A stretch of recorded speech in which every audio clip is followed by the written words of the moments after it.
Hi friends, അസ്സലാമു അലൈക്കും. ഇന്ന് ഞാൻ വന്നിട്ടുള്ളത് അടിപൊളി ചിക്കൻ റെസിപ്പി ആയിട്ടാണ്. സവാള, തക്കാളി, മസാല പൗഡേഴ്സ് ഇതൊന്നും ഉപയോഗിക്കാതെയാണ് ഞാൻ ഈ ചിക്കൻ ഉണ്ടാക്കിയെടുത്തിട്ടുള്ളത്. ഇനി ഇതെങ്ങനെ ഉണ്ടാക്കിയെടുക്കുന്നത് എന്ന് നമുക്ക് നോക്കാം. അതിനു വേണ്ടി ഞാനിവിടെ എടുത്തിട്ടുള്ളത് 1 കിലോ ചിക്കനാണ്. ഇത് ചെറിയ കഷ്ണങ്ങളാക്കി മുറിച്ചെടുത്തിട്ടുണ്ട്. പിന്നെ ഞാൻ സവാളക്ക് പകരം ചെറിയുള്ളിയാണ് എടുത്തിട്ടുള്ളത്. ഒരു വലിയ ബൗൾ നിറയെ ചെറിയുള്ളി എടുത്തിട്ടുണ്ട്.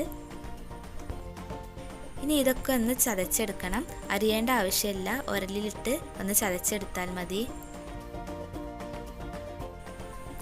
അടുത്തതായിട്ട് ഇതിലേക്ക് വേണ്ടത് ഉണക്കമുളക് ചതച്ചെടുത്തതാണ്.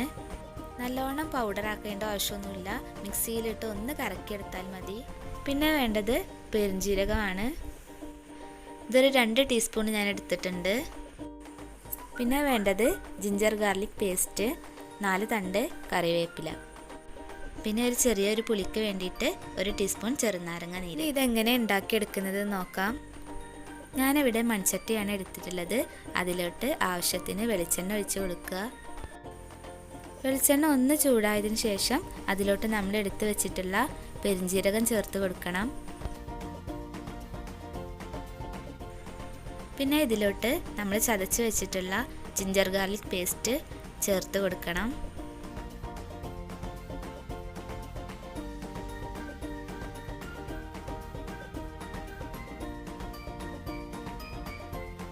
ഇതൊക്കെ ഒന്ന് എണ്ണയിൽ കടന്ന് ഒന്ന് വാടിയതിനു ശേഷം അതിലോട്ട് കറിവേപ്പില ഇട്ട് കൊടുക്കണം.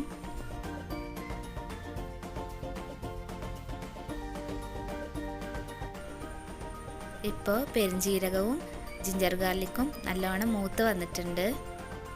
ഇനി ഇതിലോട്ട് നമ്മൾ ചതച്ച് വെച്ചിട്ടുള്ള ചെറിയുള്ളി ചേർത്ത് കൊടുക്കണം.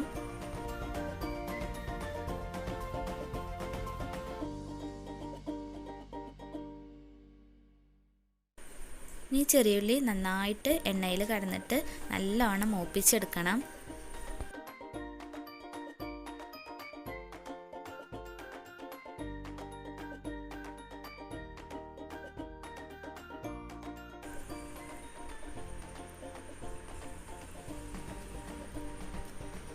ഇനി ഇതിലോട്ട് ആവശ്യത്തിന് ഉപ്പ് ചേർത്ത് കൊടുക്കുക. എന്നിട്ട് ഒന്നുകൂടെ നന്നായിട്ടൊന്ന് വഴറ്റിയെടുക്കണം.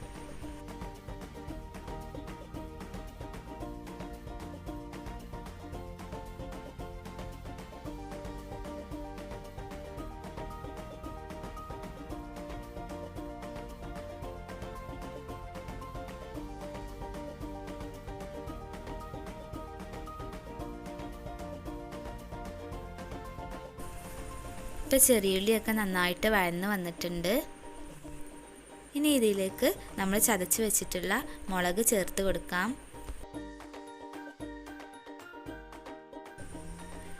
ഇനി ഇതിൻ്റെ പച്ചമണം മാറുന്നത് വരെ നന്നായിട്ടൊന്ന് ഇളക്കി കൊടുക്കണം.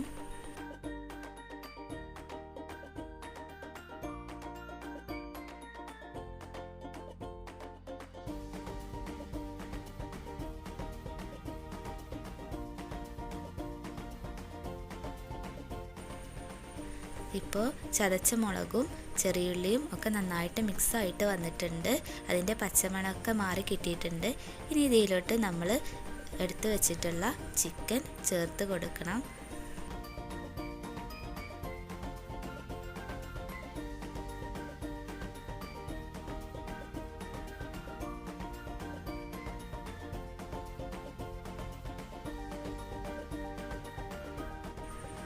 നന്നായിട്ട് ഇളക്കി കൊടുത്തിട്ട് മസാലയൊക്കെ ചിക്കൻ്റെ എല്ലാ ഭാഗത്തേക്കും ആക്കിയതിന് ശേഷം നമ്മൾ അടച്ച് വെച്ചിട്ട് ഒരു അരമണിക്കൂർ ലോ ഫ്ലെയിമിൽ വേവിച്ചെടുക്കണം.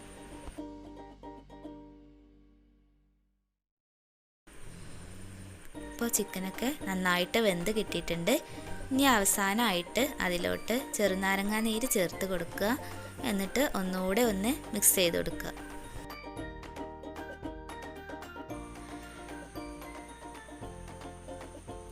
ഇപ്പോൾ നമ്മുടെ അടിപൊളി ചിക്കൻ പെരട്ട് റെഡി ആയിട്ടുണ്ട്. ഇഡിലൻ ടേസ്റ്റാണ് ഈ റെസിപ്പിക്ക്. കുറേ ഇൻഗ്രീഡിയൻസിൻ്റെ ആവശ്യമൊന്നുമില്ല. കുറച്ച് ഇൻഗ്രീഡിയൻസ് വെച്ചിട്ട് നല്ല ടേസ്റ്റി ആയിട്ട് നമുക്കിത് തയ്യാറാക്കി എടുക്കാം. എല്ലാവരും ട്രൈ ചെയ്ത് നോക്കണം. വീഡിയോ ഇഷ്ടപ്പെട്ടാൽ എല്ലാവരും ഒന്ന് സപ്പോർട്ട് ചെയ്യണേ.